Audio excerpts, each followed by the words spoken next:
Mm-hmm. Like, bro, man, sometimes you gotta, just let that shit go, man. Don't be stressed out about it. Dude was stressed though, because his hair was really like, it kind of started in the middle, then moved up forward. And he was like, Sheesh. what can I do? What can I do? I'm like, bro, you gotta just cut it all off, man. Gotta Accept let that it. baldy. Yep. Yeah, Accept you that gotta say, baldy. Start hitting the gym. These women do not care, man. No. No. Yeah, man. I'm fortunate to still have my hair, but I'll tell you right now, when it starts getting thin, I'm going bald. I got a big head too. I'm going bald. I don't care. I'm not gonna be out Yeah, here like that. yeah, nah, me too. I feel like I'm fortunate also. That's part of the reason why I let my shit grow out, because so many of my friends started going bald. I'm just like, man, it's gonna be me one day, man. I don't Yep. know if I'm gonna be like Stanley, 60 with a head full of hair like that, man. Stanley he might as well get it pressed and permed. Stanley did. Get it pressed out. Get it pressed out, motherfucker. Bitch, where's my money? Him and tough guy can relate to each other at a whole nother level. Oh, I know. I already know what she like. Don't worry about that. Oh. mm-hmm. That's old news, bro. Oh. Speaking of ladies, and good looking ladies at that, I came across something on my Facebook earlier this morning, and it reminded me of something John has talked about. I'm gonna share this image with you all, and I'm gonna read what it says. This is from one of our local black establishments. It's called the Gold Room Restaurant and Lounge. It is hood nigga shit up in there for show, for show.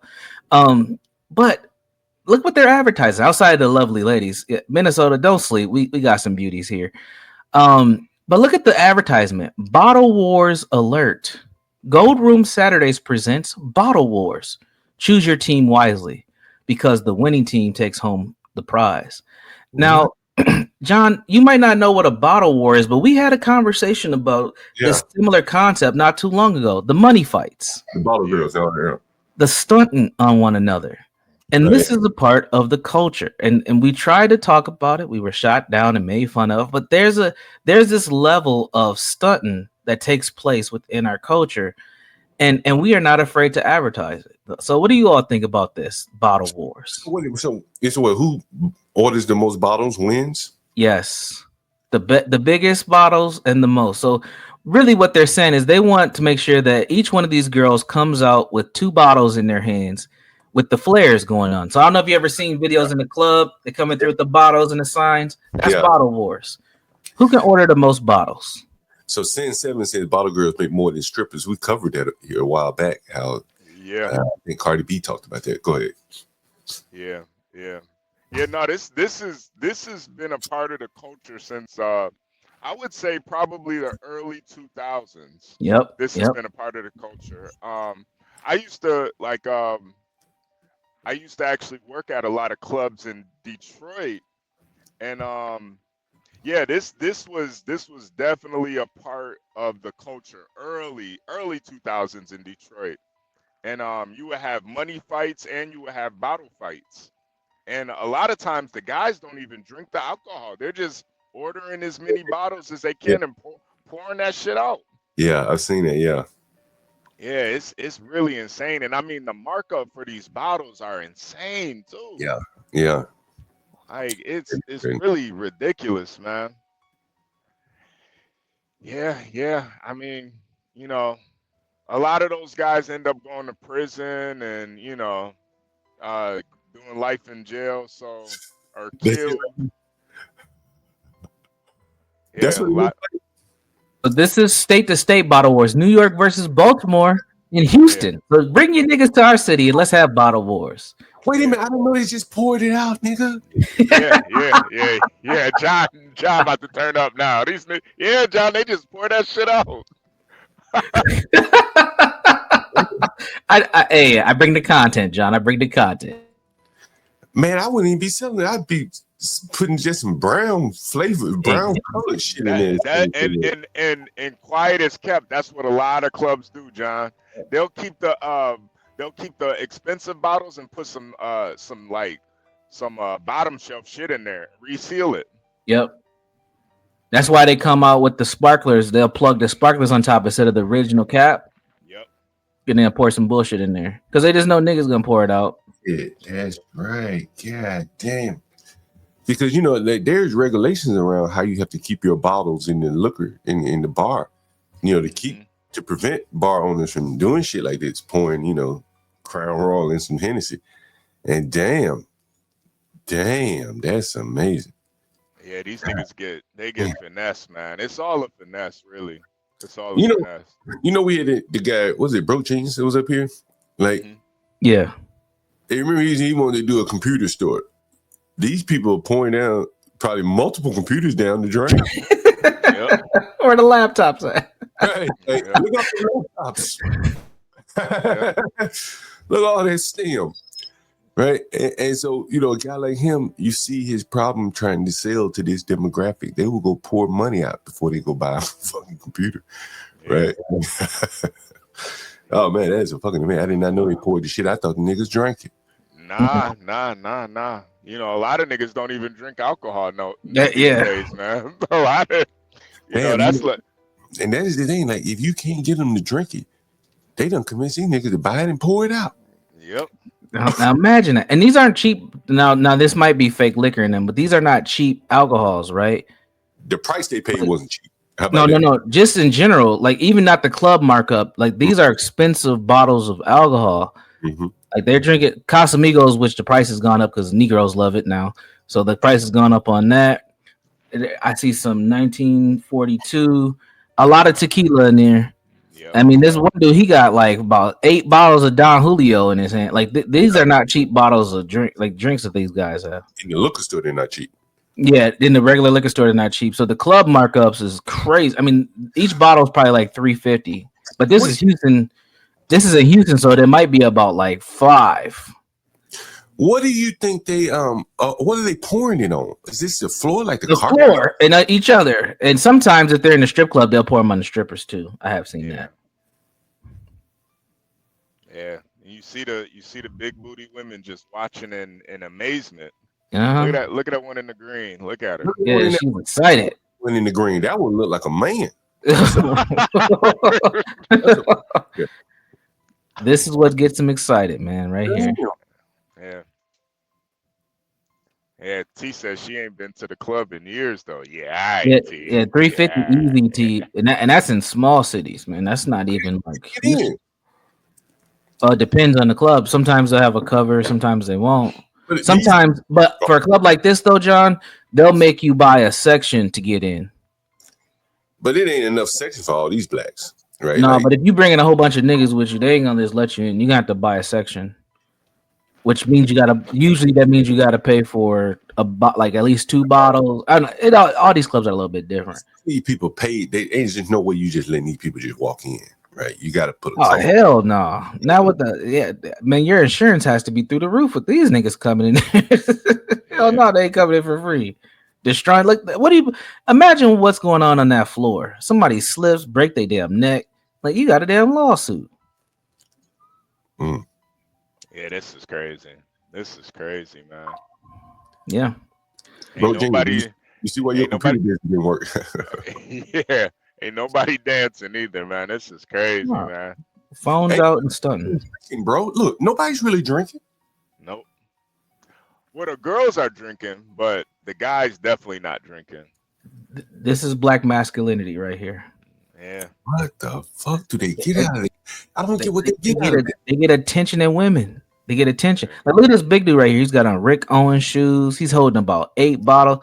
Like that attention is worth it. Go back to him. What kind of shoes he got on? Rick Owens. It's a designer brand. This is a popular designer brand. Let's see. How do you know that? You can look at him and tell? Because I'm a nigga, John. That's all I know. I pay attention to what niggas do, so I do the opposite. Yeah, man. Look. I pay a close attention to the culture, man, because this is the shit I deal with every day. So, in order for me to help folks, I need to understand where they're coming from. It's almost like not archaeology, but it's almost like anthropology, man. Like sometimes I do have to zoom in and figure out, what these motherfuckers are doing. I'm like Jane Goodall of the hood sometimes. Mm-hmm. And I know that they care about designer. Like she's got a Gucci shirt, he's got a Rick Owens or some other shit. Like they love this alcohol. But what my question's always why? What do they get out of all this? Now let me ask you, like they probably are. The person who wins probably pulls out the biggest, most expensive bottles. Correct? Oh yeah. You can't be pulling off real liquor. Like, hey, I pulled off 15 bottles of real liquor on the floor. Like you gotta Ace of Spades on the floor, that shit, right? Yeah, nobody's pouring out Miller Lite over there, John. Yeah, no, ain't no Miller Lite hitting the ground over here. But see, when we talk about there's a different culture, this is what we're talking about. Like you don't see any other ethnicities doing this level of nonsense. And this happens every weekend in many cities across the country. This is not just a Houston thing or a Baltimore thing or New York thing. This is just niggas, period. American niggas. Against each other. Right? Yeah. It's New York versus Baltimore. Yeah. Represent your city. In a different two cities fighting in a whole nother city. So what the fuck is, and as I showed you guys from the Minnesota advertisement, I mean we are inviting people to come do this shit here too. Yep. Let me ask you this question. What do you think the average income of those people in this audience are? The average? It's probably a lot of dope dealers, so they probably making some bread. But the dope game ain't the same like it used to be, man. They're actually probably scammers. That's probably really what they are. Yeah. You think they smart enough to make a living scamming? Look at these people. Man, believe it or not, John, they have dumbed down scamming so much that yes, believe it or not. Now I believe some of the women in the crowd, they probably do have regular jobs. They, CNAs and shit like that. But these niggas. Here we go. Let's say that there's a woman in here, CNA. What does that say about her? She's in here taking part in this. She like them hood niggas. That's what it says about her. She just like them hood niggas, man. But like, there's no one. Like, you think these people? Okay, here's another question. You think these people have children? Hell yeah. Oh yeah. Two apiece. Yeah. There's a lot of mothers and fathers in there. Some of them got kids by the same people up in there. There's a couple blended families in there. What are you talking about? So this is what I'm saying. Like, these are poor people by and large. Family reunion. Somebody say under 60,000. Yeah, would you say it's fair? All these people, if they work, they're under 60 grand. Yeah, fair? Most likely. If they have W-2 jobs, yeah, barbers, shit like that, beauticians, nail technicians, yeah.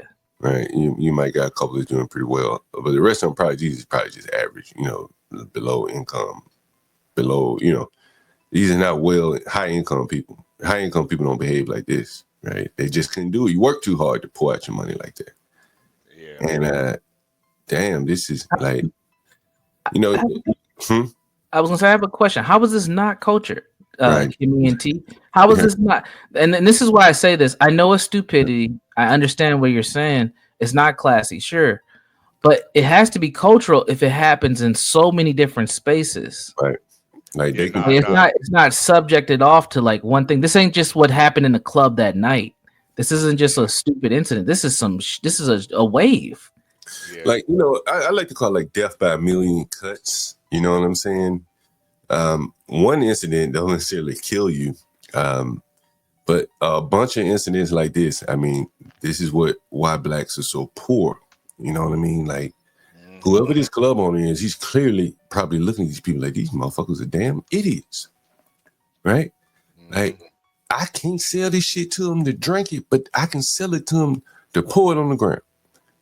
Yep. And I can do better that way than selling it to them, as a mixed drink. I mean, man, I wish I could sell some shit like that, but niggas just pour it down on the ground. Damn. Nah, John, that's why, I'm glad you're not in the club business, because you'd be a fucking multimillionaire, man. You understand niggas. You would do what you had to do, man. And I think, I do believe the club business is a very dicey game. Like, it has a very high upside, but all it takes is one nigga to get killed out front, and that whole club is over, Hey, you got here for the T saying this is a small majority of black folks. Most blacks aren't doing this on weekends. I mean, we can slice and dice and say it's 20 or 30% or whatever, but within the black ecosystem, right, which Broke Genius was trying to depend on to sell computers, large numbers of blacks on the weekend when they could have been going to buy a computer and teach their son STEM, they're pouring their money down on the floor. They're not buying computers. So Broke Genius doesn't get a chance to sell them computers. The club owner does. And so it doesn't matter if they're a majority, right? They are a sizable number. And clearly this is pointing to something wrong with the mindset of black people, that you can market them something in this fashion where they just pour it down the drain. It's fucking amazing. It's really fucking amazing. That's worse than the Air Jordan shit that they do. Yeah. You know, when I did live in Detroit, hold on 1 second. Hold on. And, you know, Kimmy K said culture is dignified. Not necessarily. Culture can be crude, right? You know, people in the Stone Age, that shit was crude. That wasn't dignified. You know, people may say people living in Africa, that shit is kind of crude. Yeah. They put over in Africa, they do that ring around women's necks and raise their necks, make them look like giraffes. That ain't dignified. That shit is brutal. In the Jewish, they do you know, they do the you know, where they do the brisks, is, you know, where they cut the foreskin off the penis and then they suck the blood off of it. Yeah. That ain't refined culture. That's disgusting. Yeah. You know, and but you know, this is part of the culture, man. Like, I don't think you can keep going on trying to ignore it and say that it's not. You know what I'm saying? Yeah. What you got to be? Some more examples of you, right? No, it's your boy. It's your boy. I see there's some familiar faces in here. And you just will see a difference between clubbing, right? We're gonna see a difference. Now you know who that is, John, right? It's your boy Academics. Oh, yeah, Academic, okay. Big Act. Yeah, you're gonna see some other familiar faces here as well. They're in the club, they got a section. Look at the background, look at the people. There's your boy Myron. There's your boy, the Top G. Oh, yeah, Tate, yeah. Look at the difference. I don't see nobody pouring no bottles out. Some people are actually dancing. Yeah. Oh, that's the Weeks, dude. That's the there goes Fresh. Different vibe, different audience, different people. I mean, this is just one segment, but again, we can't say it's not cultural. That is a part of the culture. Right? Yeah. No, the clubs is definitely a part of the black culture, I would say. Now there are different you know, that's why, you know, you see a lot of women right now complaining about the club scene, because a lot of guys have just kind of tapped out. Hell yeah. But you know, especially when I was growing up, man, the clubs was damn near everything, man. Yeah, you know, I think there's always been an element of conspicuous consumption in these clubs. You know what I'm saying? Probably the way they have to make money off of these black clubs. Clearly, you have to charge covers, right? Yeah. Then the blacks just more or less are naturally aligned to want to show off, which means popping their bottles. I didn't see any bottle girls at that last video with academics there, but it is a way to sell to black people, you know, flash and glitz, bottle girls, as opposed to just bringing a bottle out. You got to make it shine. You know what I'm saying? Mm-hmm. Damn, it is amazing. God damn. And in Detroit, they used to have money fights on the strippers. And that was like the biggest thing when I was growing up. So guys, they would have like one stripper and two guys would throw money on her, and the last man standing, you know, wins. So they would just, you know, some of these guys would go for hours just throwing ones on this woman. This woman go home with, you know, $20,000, something crazy. I mean, you see Kim K, she's saying culture goes back to tradition. This is just deviant behavior. It isn't culture. I mean, you know, if everyone could be possible that blacks are forming their own culture as they go here. Ding, ding. Right? Like, yeah, this is a tradition right here. And what is history? Well, who defines how many years that is? Because we've been having at least 20, almost 25 years of this level of deviancy. Right. Is that not culture? Yeah. Does it get baked into the cake? And this is part of the culture, right? I don't know. I remember being a young boy hearing about Magic City. Right. That's black strip club culture. Right. And I was a young boy. When I was able to go, I mean, everything that I heard was true. Well, I guess it would be black entertainment. Yes. Right.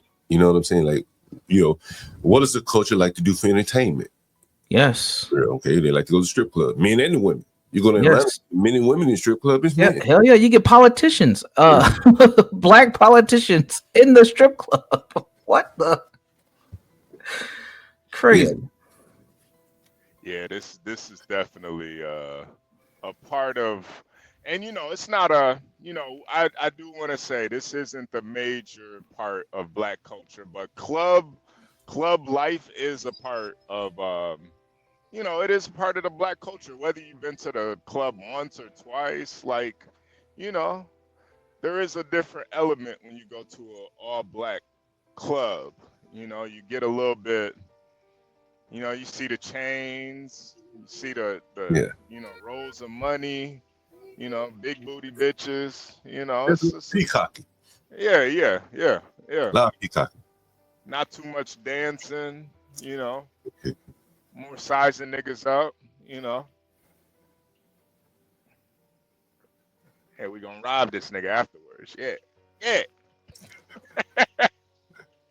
Most black clubs split the tips amongst the dancers. Where in white clubs, you make your own money except for tip out. Okay. Hey, Sin, where are you located? I know you say your city is 50-50.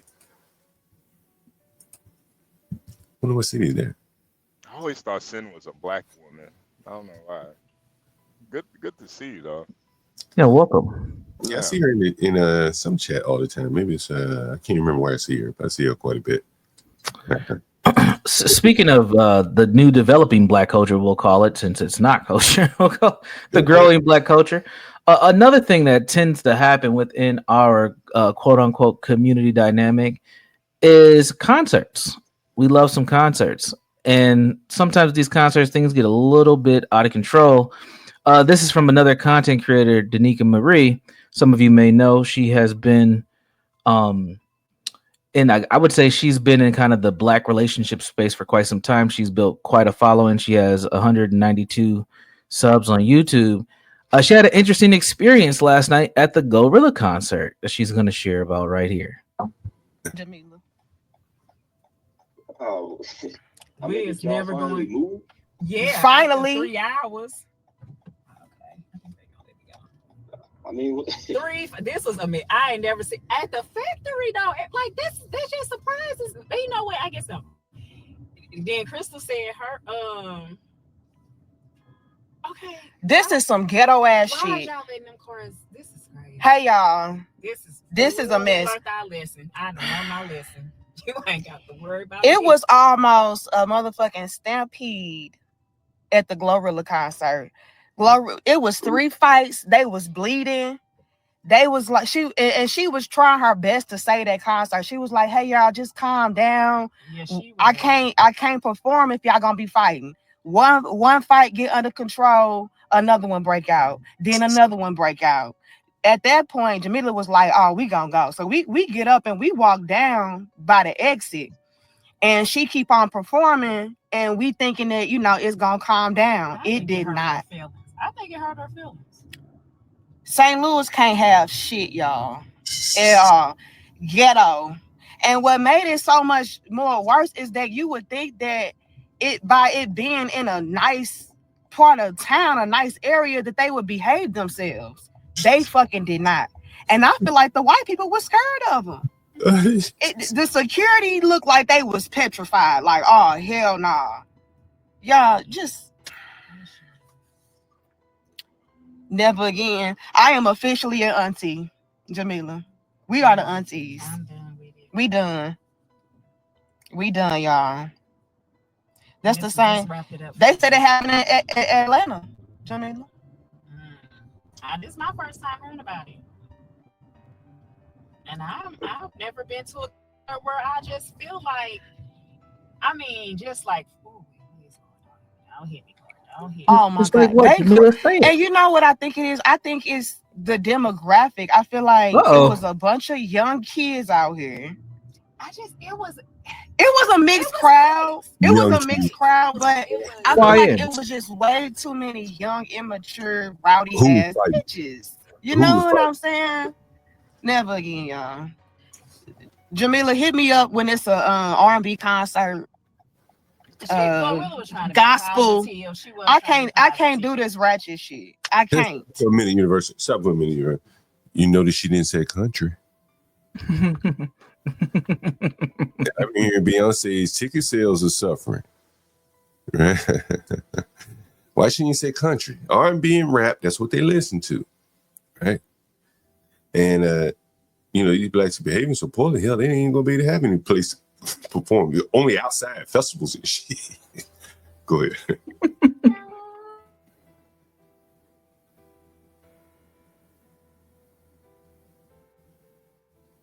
Go ahead, Universe. Play the rest of it.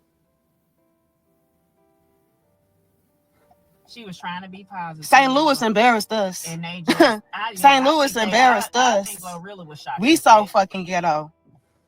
St. Louis is ghetto. Yeah, just it for me. I don't even gotta go to a gospel.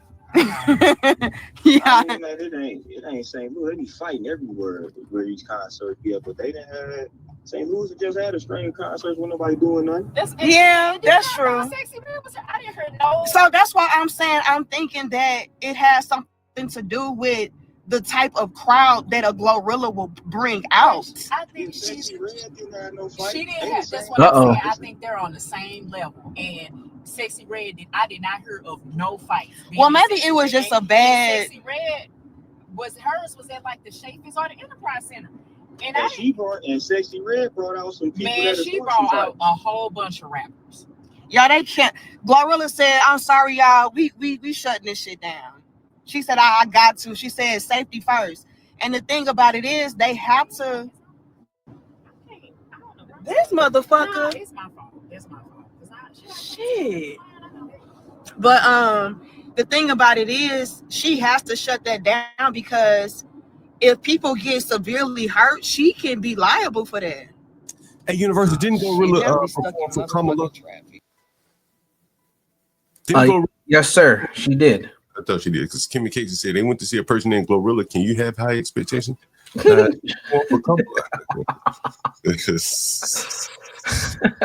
Larry Stanley and all these. Oh man. Yeah. So one thing I find fascinating so far about this clip, and I'll finish it out. She's pretty much done. Is that they're trying to conceptualize it in the moment, but I don't think that they're being 100% honest. So they're like, it's the crowd, it's the music, it's the young folks, and it's the type of crowd she draw. And then they did a comparative. Well, when Sexy Red was here, they're kind of on the same level, but we didn't have this type of issue.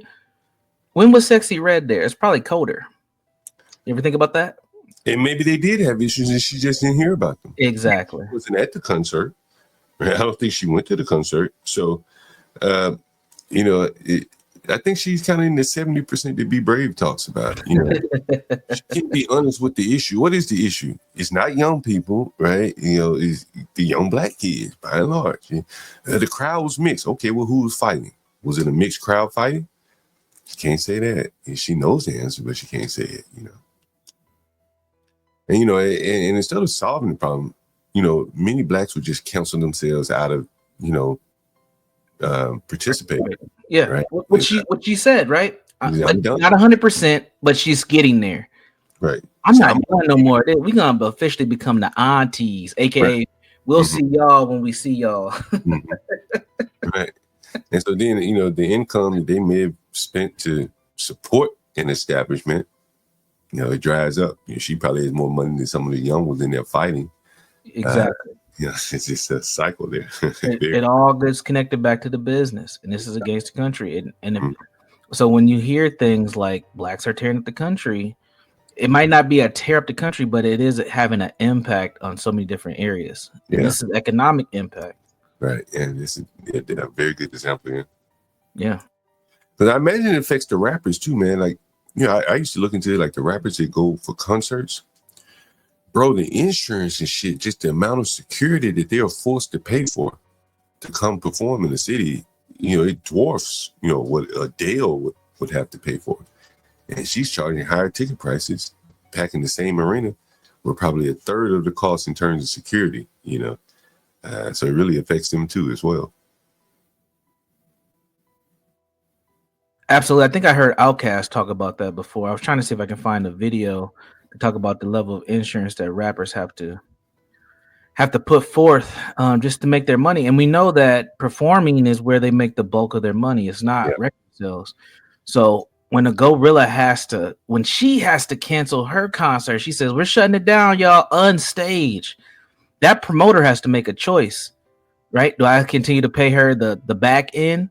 Because they always get the front end first. Do I pay her the rest because she didn't finish her set? Now you're putting this venue, you're putting this promoter or promoters, and you're putting Gorilla's team at odds because the behavior can't, manifest itself. Yeah. So if I own the venue or if I'm promoting, I'm thinking twice about doing anything like this again because I'm gonna lose money on one way or another on this. Yeah. If they don't put you out of business altogether. Since they're going to see Kendrick and SZA, are they touring as a group now? Kendrick and SZA? Yeah, they usually pair those two together. Yeah. Yeah, they are. It's the cocoa butter tour. Make sure you guys bring your cocoa butter. And your RBG flags. Yeah. Black Lives Matter tour. Dust off those BLM t-shirts, everybody. Yeah. Not like us. They not like us. Yeah, they not like us. Yeah, I definitely won't be there for that concert, but yeah, it's everybody's looking forward to it. But I do think it is like an age thing too. And these women in this video, I mean, come on, you hear what Glorilla be talking about. What kind of crowd did you think she was gonna have? Like a bunch of here for the tease there? Probably not.